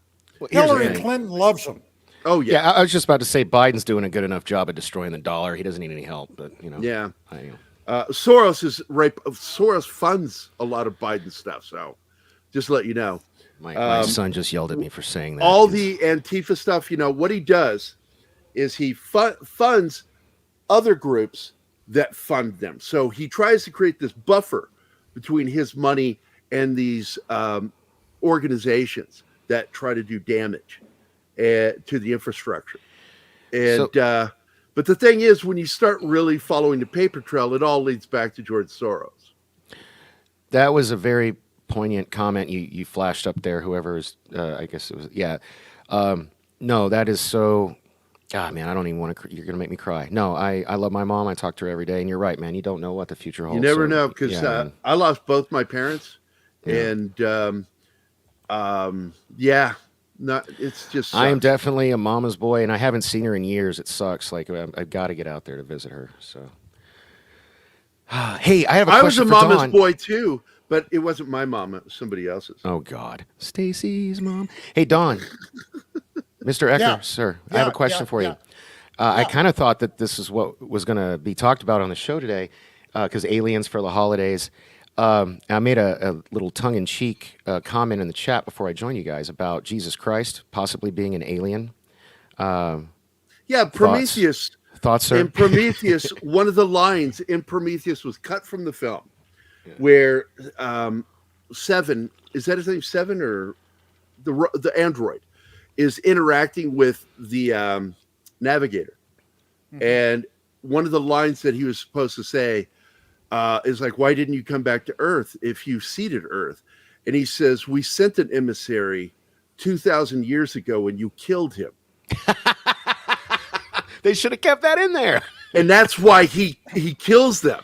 Yeah. The reason, main motivation for him killing the humans in that scene was over what they did to their emissary that went to Earth. And but Ridley chickened out, pussied out, and did that. To answer your question, thank you, sir. What my opinion is, first off, you must be aware of, and I call it the mythos. All right, mm-hmm. The mythos of Christ. Yeah, I mean, you're talking to an atheist, so it's all good. Is very similar. I had a friend, sharp lady. Her name was Acheria. Look it up, Gary. Acheria starting with an A, as in alpha, Acheria, who wrote, she was a mythologist. She detailed in a book, which I have a copy of, the similarity between the early Christian faith and Roman religions of the time, which also dealt with virgin birth, dealt with the individual's ability to heal and so forth. Now, the one thing that everybody today, when they talk about Jesus Christ, if you are you talking about Acheria Prasad? Pretty girl, good-looking gal. Oh, no, it's a girl. What's the last name? Just Acheria. That was her. Oh, no first name? No, that is her first. And she's like Sting. Okay. Yeah. Madonna. Yeah. share. Yeah. And she's an author, right? Yes. Okay, Joe. All right, you stick with your Jack. Okay, fair enough. I won't waste money sending you a bottle of booze. Anyway, All right. Back to Dawn. Sorry. Is this her? Let me share real quick. Share screen. Well, Dawn was in the middle of answering my question, man. Come on. Here, hold on. I'm trying to find out if I got the right person, motherfucker. I'm not interrupting. That's her. That's her. Yeah. Okay. All right. Yeah. That's So her. there you go. She passed on several years ago. But she and I were buddies. She was very much into the UFO thing. And we had a number of chats, but the virgin birth of Mary. Now, a woman having a child that never had coitus with a man, all right, at first blush and to the believers seem impossible, but they didn't take into account the possibility of artificial insemination. Now, if in fact Mary was a virgin, and the story was that an angel came to her and then she was pregnant, that makes perfect sense to me. Yep. All right. May I enter? So one theory is because of the way the faith was back then, that they didn't count rape as, like. Yeah, I've always called bullshit on the Roman. You've heard that? Okay, yeah. Yeah, I've always called bullshit on that one. Okay, all right. I'm more in line with this, what Don's talking about. Yeah, dude. Yeah. Like, that's why I'm the aliens, man. That's what we're supposed to be here talking about. UFOs and shit. Like, that's what I think, Or not necessarily just aliens. Interdimensional. Or that. Remnants from an advanced previous culture. Life, yeah. Okay. That existed on Earth before. Before the flood. Dude, have you guys seen that? you can really go down a rabbit hole. Have you seen with that trailer for 65? Could it be like that? Have you seen that? Where they come like, Don, it's shit. right up your alley, dude. That'd be right We'll up your watch alley, it after Don. the show because I got Yeah. ganked the last time I showed the You did? trailer. Okay. Yeah. Again, let me point this out to YouTube. This is to you, YouTube. All a trailer is a fucking commercial. How the fuck can you have a copyright on a commercial? It's free advertising. Testify. You ought to do like Polly does. Polly puts a little disclaimer in his description. I'll get it for you and I'll send it to you. That might help because it talks about like using stuff like that and it's fair use and stuff. So maybe that's all you got to do. I don't know. It just annoys me that they do that. Yeah. Anyway, back to Dawn. Sorry. Yeah. So at any rate, you can go down a rabbit hole with this stuff because on the surface, you don't realize how interconnected so much of this is. Talking about the pre-diluvial civilizations, all right, that were around the earth, how much the earth changed after the flood, the probably millions of human beings that died during that catastrophic event, and the ones that survived, and possibly some of them survived because they had very advanced technology. Other than the biblical sense, do we have any kind of scientific proof that there was indeed a flood? Oh, I'm yeah. just asking. We do. Yeah. Okay. Oh, okay. Jesus, okay. yes. Okay. Okay. Oh, my okay. God, yes. Danny, every on every continent. What'd you and say? every culture has a flood myth. Okay. Yeah. Okay. Just asking. Oh, yeah. Oh, my God, yeah. Hey, look, I know the guy, but I have no connection with him. Graham Hancock on Netflix right now. Ancient Apocalypse. If you have not seen that series, by God, watch it. If for no other reason, he talks about that Good era. show. Yeah. It's a good show. yeah, Ancient Apocalypse. Really, what, And Joe? the mainstream have been attacking him viciously for that. The mainstream academia. Mainstream academia are some of the biggest horses' asses you'll ever see. Anybody who speaks finite about science should be dismissed immediately.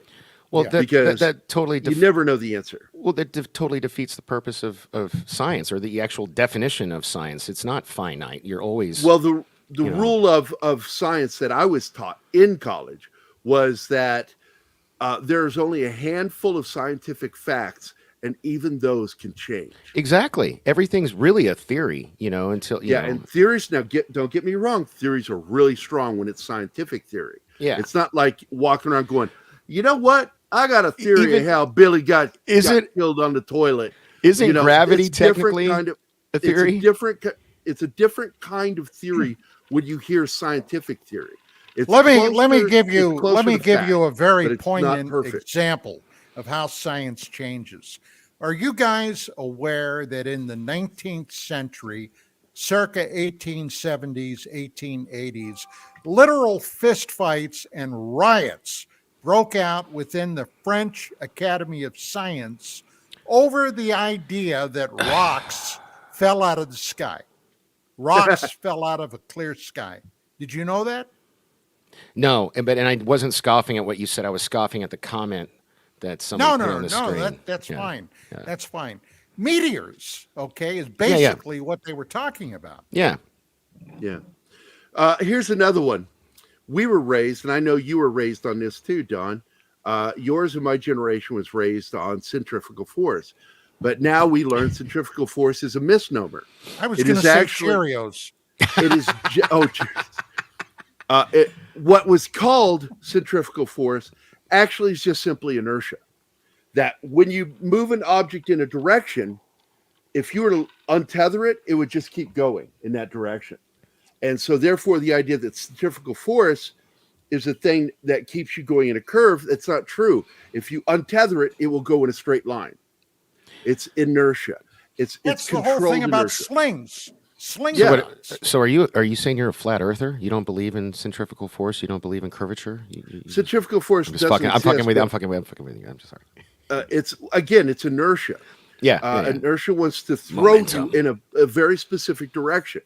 But if you're tethered to it or held with inside of it, it creates a false sense of gravity because now your gravity is that wall you're being pressed up against. Yeah. But it's the centrifugal force is a misnomer. It's actually just inertia pushing you into it because you want to keep going in a straight line because of the speed you're at. And that blew my mind when I learned that. I'm like, holy shit, centrifugal force doesn't exist. Ah! Science. She blinded me with science. Man, I'm going to have to shave before Cece gets home. She's like getting on to me. She's not she's really not big on the pussy ticklers. She's not, man. I don't get like I don't get it. I think this is perfect right here. But she was getting on to me last night. She's like, "You gonna shave?" I was like, "It's cold outside, baby. Shit, it's 44 in Vegas. That might as well be below zero. I'm in the desert, man. We ain't used to this cold weather shit. Comic Relief Crusader. I actually preferred it as Hoa. I didn't. Hey, how's he doing, man? Yeah, CC is gonna kill me, Jeebus. He's doing great. Okay, good. Because I was worried, with all the stuff. So if there's an after show, I want to talk to you about I that. still maintain Bruce Campbell's finest role was Bubba Hotep. Oh, dude. I consider that one and the one he did on, I think it was NYPD Blue when he played a corrupt cop was really good. Have you read they did a comic book series a few years ago. It was a Boba Hotep, but it was a follow up to the movie. And when my comic book collection was stolen, so I don't have them anymore. But I got the whole run, and it was awesome. So if you haven't seen it, check it out. I don't know if it's in a trade. I can look that up. But if you've never heard of it, they actually did a sequel to the movie in a comic book run, which was pretty cool. Well, the guy that wrote Bubba Hotep, Joe, what the hell is his last name? The actual author wrote a sequel to Bubba Hotep called Bubba Hotep and the She Vampires, which I bought on the hell was it, Amazon, and read it. It's on my ebook. So yeah, I'm familiar with the sequel. Well, I don't so I'm looking it up because that they're calling it Bubba Nosferatu. Yeah, and the that She was Vampires. that. Yeah, it was. So the comic book was called Bubba and the Cosmic Bloodsuckers. Yeah, Yeah. So yeah. that's the story. Yeah, Yeah, yeah. And right now they've got Paul Giamatti and Ron Perlman set to play the lead characters in the film version. Because again, Bruce won't come back. I don't know why. I'm sure I there's don't either. I mean, subterfuge. he just looks even more like Elvis now. He's like gained a little weight. got Well, a little thank you very older. much. Thank you. Thank you very much. Dude, I don't. Cameron Pasha. Did I say his name right? Yeah, Cameron Pasha. Yeah, he and I do not often agree, but I was over the moon that he and I agreed on our the #1 movie of the year, Elvis. I was so. It is. It's a great film. I was like, oh my god, I knew I liked this guy for some reason. I've been waiting for it. I have to disagree with that. Of course, then again, I haven't seen Elvis, so. Dude, Elvis is really good. And the funny thing was, his #3 movie was the same as mine, Top Gun Maverick. I don't remember his #2 because he hadn't seen Avatar yet. So because my #2 was Avatar: The Way of Water. But I was like, you know what? This dude might be my spirit animal. I gotta watch him more. You know? I saw Avatar last night. What'd you think? What'd you think? It was meh.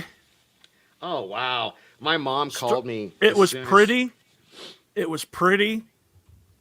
Do you have kids? No, I don't.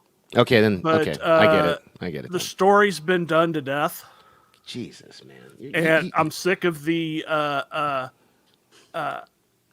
white man being evil and You're such a against salty the nerd. The native. white man wasn't evil. They were all blue. You know, and it was a really good story about dude, I cried 3 times as a parent. When has everybody seen it? Because I don't want to spoil anything if you haven't. Have you, Don? No. You haven't seen it? Gary, have you seen it? No. No. I have, Okay. but I don't. All I'm have- saying is if you're a father and you don't cry at least twice, you have no soul. That's all I'm going to say. But anyway. Oh, I got a little emotional at the end of it. Which one are we talking about again? Because I was typing. Avatar: The Way of Water. I was responding to Cameron Pasha. Oh. So I missed. Which one was it? Avatar: The Way of Water. No, I'll never fucking watch it. Dude, it was so good. God, I mean, it was my #2 movie of the year. By my wife, so I'm told every day that I just have a soul for music. Oh, I agree. Go back to that previous comment, please. Amen. If Butler doesn't win Best Actor for playing Elvis, I 100% agree with that. Like, he deserves it. Like, he became. You forgot you thought it was Elvis. Like, you really did. He got so deep into that character that I also just kind of thought I was watching a biopic. With Well, for real what others. it's worth, and this will tell you a lot about me, I believed Ozzie Davis was JFK. Well, then watch Elvis, brother. You'll have a good time. Danny, Yeah. let's put it this way. I used to say if Elvis wasn't dead, I'd kill him myself. Why? Because I hate Elvis. Well, fuck you, bro. Jesus. Like, wow, that's harsh. That's harsh. That really went dark. Yeah, that was really dark. And I want to say somebody in the chat was trying to give me shit a second ago. You pulled it up. I guess I don't see it now. Oh, well. Who keeps putting, is it John or Gary that keeps putting the comments up? Oh, that's me. That's John. you? Okay. Are you trying put to 'em up troll for- me, bro? Like, what was the last? Like, you'll put up one where I'm getting like bashed, and then you disappear it before I can even, like. John's new at this. This is his first time doing this. Our rule is no negative posts and don't put anything that I say up on screen. Oh, okay. Just sort of you look to see, hey, that's worth putting up. King Sports Cal said he kind of misses the porn stash. I do too, buddy. Trust me. Like, if I could, hey guys, help me out with a petition or something, or talk to every time You and see Don CC. Ecker should have a mustache growing contest. Dude, I'm down. I'm totally down. I shit you not. You and- two should have one. I'm totally down. I'm totally down. I'm not going to see Avatar. Wasn't a fan of the first one. You well, never man. saw my beard, Gary. Yeah. I had a smoking beard, dude. Oh, when I went to the UK to speak at those conferences over there, my beard was boss. Vicky loved that beard, boy. Oh yeah. I'm trying to find that picture of you with your mustache. There it is. I found it. There it is. All right. I'll see your beard and I'll raise you. Hold up. Do you see that? That's me. Right there. Do you see that beard? See that ZZ Top beard? Yeah. Yeah. Yeah. Crazy, right? Can you believe that was me? I looked like a damn biker back then. I was like, that was back when I was 330 pounds. You know, speaking of ZZ Top, Billy Look Gibbons at that mustache. coming out. What'd you say about Billy Gibbons? My cigar. Yeah, that's Don Ecker. That's Look funny. at that mustache. Speaking of ZZ Top, Billy Gibbons, lead singer, has a new album coming out very soon. Right on. I'm actually I'm actually very proud and I'm very excited about this. I'm redoing the website for D&D Specialty Cars, and they do all of Billy Gibbons' custom rods and stuff. And they've been a client of mine for like 16 years, and this is the 7th iteration of their website I'm making, and I can't wait to share it with everybody once it's done. Outstanding. Yeah, I got to see your old one. You showed me that. It's pretty cool. Yeah. The one with photos of people that actually don't work there. Yeah. Well, that's the one I'm working on now. Yeah. Because I need. It cracked me up. It's like, hey, those dudes look cool. Yeah, those are stock photos. Those are. Well, I have to do that so I can be like, I present it to the client. I'm like, hey, this is how I want it to look. This is how I envision it. Now, give me real photos of real people to put there, preferably that look this cool. You know what I mean? So. Exactly. So, if I missed any backdoor ones, here's your backdoor video, just in case. I'll play this. Strong. I'm gonna go check the back door. Back door. I'm sure somebody said it, and we skipped over it. I want to review all the things that you see happening at Peacock.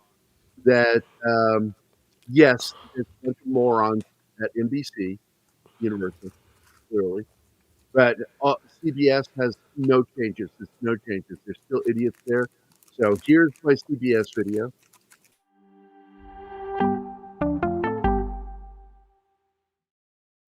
CBS Paramount is... Oh, somebody's got a cigar. And I guess we can, start going through the list of people who have watched. Is there any comments that you want me to take a look at? Did you star any? I didn't star any. That's okay. It's your first day. It's your birthday. There we go. I'm going back to the beginning to see if there's anything. I'm not seeing anything. Did you see the new the ring I found for the background? The animated one? No.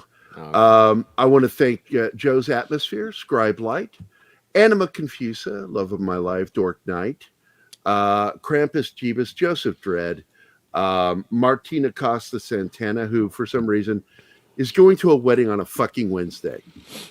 Who does that? Nobody does that. Alex Moore, comic relief, and by the way, that is the subject of some dialogue on the new show 1923 with Harrison Ford. There's a scene. It's like, wait a minute, when's the wedding? It's on Wednesday. Who the hell gets married on a Wednesday?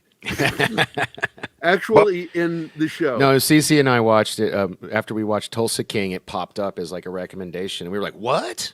So I'm loving Tulsa King, enjoying the shit out of that. Yeah, I'm enjoying 1923. Anyway, Alex Moore, comic relief crusader, Bill Barkley. Good to see you, Bill. Boosh McFadden, Pat S., John Ostains, Cam's Crash Course, and of course Zach's, aka Kyle, was here. What about my mother? Guys. You haven't mentioned my mother. I know she was here. I did not see her in the list. Yeah, that was on the list before you logged out and back in. Okay, so Penny, say hi to my mother. Damn you! Sorry. By the way, that still reminds me of one of the funniest non-intentional funny lines in a movie. I saw that film. Peter Berg directed. Hold on, let me see it. Mark Wahlberg movies. He did this action film a few years back.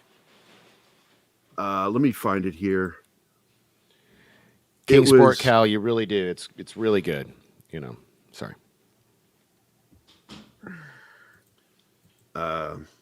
Peter Berg. Come on, movie. Gary, my ass is getting sore. Mile 22. Mile 22. Here it is. I will pull up the image here real quick so you guys can see the film I'm talking about. This is a Mark Wahlberg film, again, directed by Peter Berg, who is one of my favorite modern action directors. He really is good. Oh, wow. Yeah, Hanukkah started a few days ago. Sorry. Happy Hanukkah to those who are Jewish. Peter Berg directed this film called Mile 22, which is an action yarn where they're trying to find and beat a terrorist organization. And I do believe that's funded by the Russians in the film. And so they capture this guy who surrenders to him eventually. It's Jai, whatever his name is, a Thailandese martial artist. And they capture him. They go through all this shit to go through, and they find out in the end, at the last second, that all the information he gave them was bullshit. And they're freeing him to go home on a plane. And as Jai is boarding the plane, he turns and looks at Mark Wahlberg and says, "Hey, don't forget to say hello to your mother." Say hello to your mother for me. I am the only person in the movie theater laughing hysterically. I am cracking up in the theater because that was so fucking funny to me.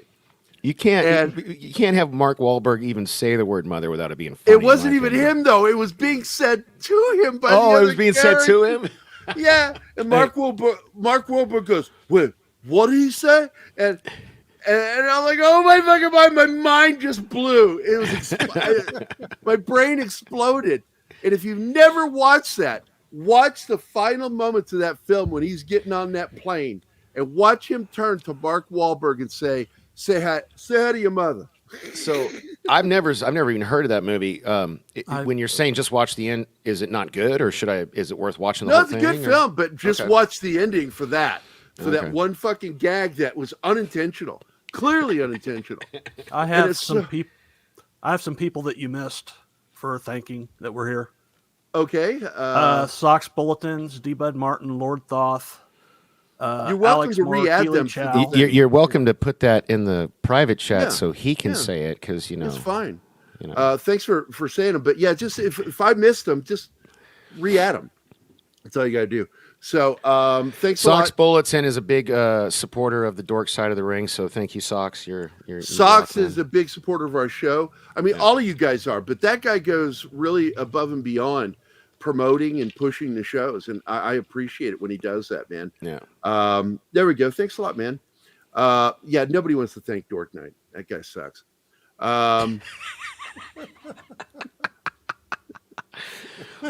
That guy sounds like a loser. Jesus. Whatever.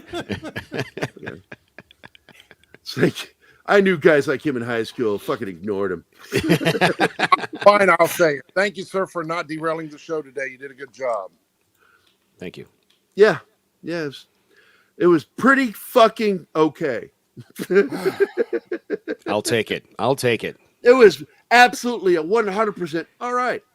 Better than meh, so I'll take it. It was virtual. It was so adequate.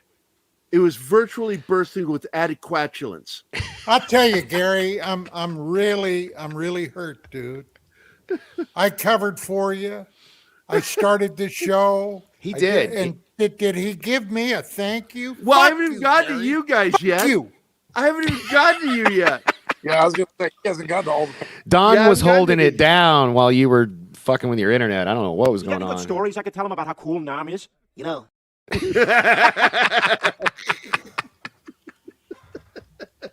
So surely you can't be serious. I'm always serious. So, don't call me Shirley. I want to thank my co-host on this show, Don Ecker. Thank you for being here, man. And thanks for carrying it because it was a fucked up morning. I want to thank John for jumping in. And really, this is a baptism by fire for John doing this. He's got no clue what the fuck he's doing. He had a little practice. He had a little practice. Yay! No, John. Wolfen. Yeah. No, I give him all the flowers and props he deserves, but he didn't. And so I want to thank Danny for being my abuse doll. Show him where I touched you, Danny. Show him where I touched you.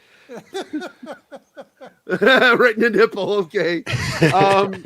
Scott, if you were an abuse doll, where did I touch you?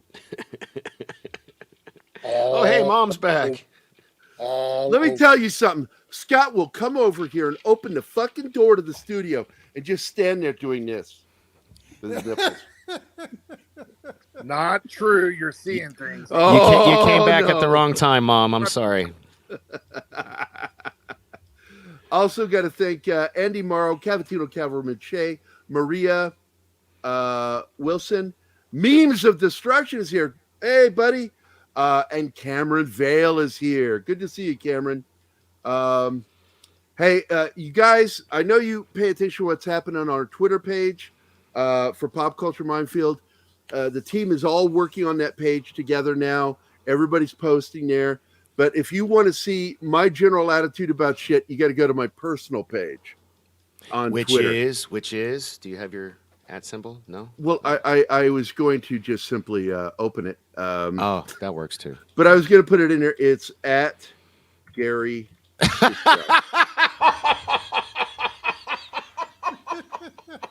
This is where Gary touched me.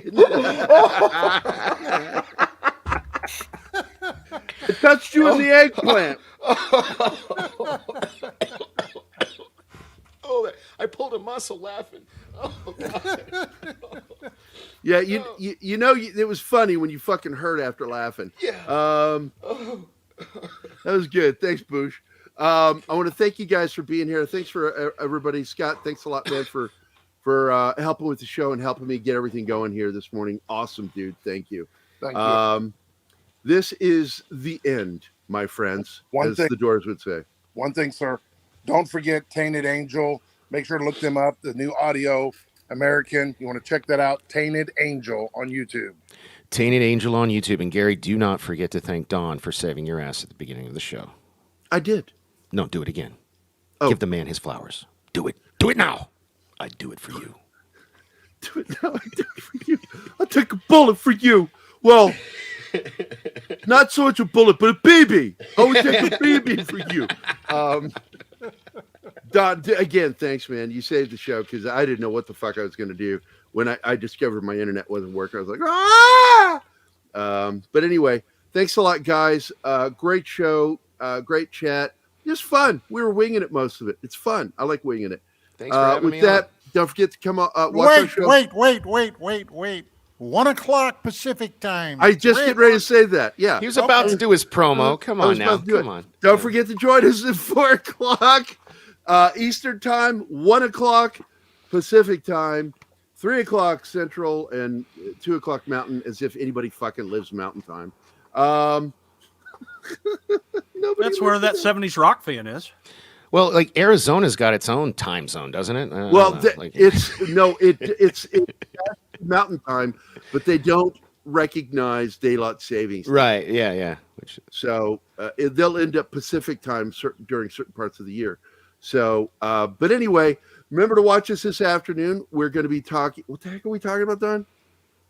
Christmas 1914. 1914. That's right. The truce. So I'll be in the chat. Allied forces and the Germans. I just want people to celebrate Christmas. I support your military shows, whether it's the Wednesday Nerds or the Military Monday. The only reason I don't appear on them is because I never served in the military. But I will support you. I'll give you a like. I'll participate in the chat because I just don't. I don't feel right or comfortable, being on those shows. You know what I mean? Those That's should okay. be for vets. You should be uncomfortable. But as I was trying to say, as you kept talking over me, that the show is going to be about the truce between the Allied forces and the German forces when they called a truce for Christmas, and they celebrated Christmas together. They played some football, played some chess. And the hires made sure that would never happen again. Is that a true story? Is that really Yeah. true? It is? Okay. All right. Yeah, true story. I'll definitely tune in then, because I always The thought only that other was time bullshit. during World War I that a truce was called was when the Germans and the Allied forces were both being attacked and mauled by wolves in the trenches. Guys were being attacked in their sleep. So they both called a truce to kill those motherfucking wolves. They did. They went out and killed those wolves, and they said, okay, we can start killing each other again. See, now... Hey guys, thanks for watching Pop Culture Minefield. If you've enjoyed the show, please make sure to like, subscribe, and don't forget to click the bell icon for updates on our shows and channel. Also, please leave a comment. Classic, We'd like to Gary. know You what so thought of funny. the episode, as well as letting us know We were something 7 you'd like minutes us to over, cover man. in a future episode. Don't forget that you can become a member of Pop Culture Minefield now. Make sure to visit our membership page and merch store at popcultureminefield.com. You can always find Pop Culture Minefield on Twitter, Facebook, Instagram, YouTube, and Yes, Twitch. recent story. A guy went to the hospital with a World War wound round in his back door. I so believe that one, Jay. I so believe that one.